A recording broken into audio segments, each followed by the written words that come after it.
Atomic Habits ini benar-benar bisa bikin kita sadar bahwa kebiasaan kita selama ini berdampak besar di hidup kita. Jadi hari-hari kecil dikalkulasikan jadi dampak besar.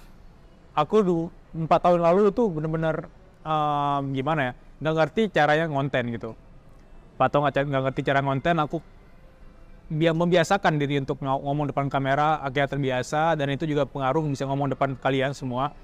Dan itu adalah kebiasaan-kebiasaan kecil yang tanpa aku sadari berdampak besar terhadap siapa aku sekarang gitu misalnya.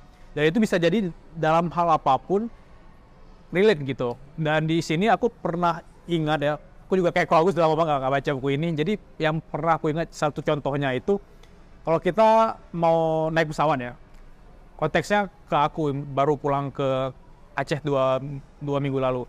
Jadi kalau kita misalnya naik pesawat, bayangin pesawat kita dari Jakarta ke Aceh misalnya, dia agak miring nih 3 meter.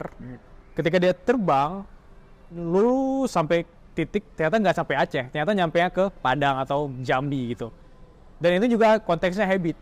Kalau kita terus kayak kita nggak mempertahankan habit positif, kita mempertahankan habit negatif, kalau kita lanjutin terus, dia bisa jadi nggak ke goals yang kalian tuju tadi. Dia bakal mendarat, bakal landing di kota yang berbeda, bakal landing ke sesuatu yang berbeda, seseorang yang nggak kalian inginkan, seorang pribadi yang kalian sebenarnya nggak suka jadi dia gitu.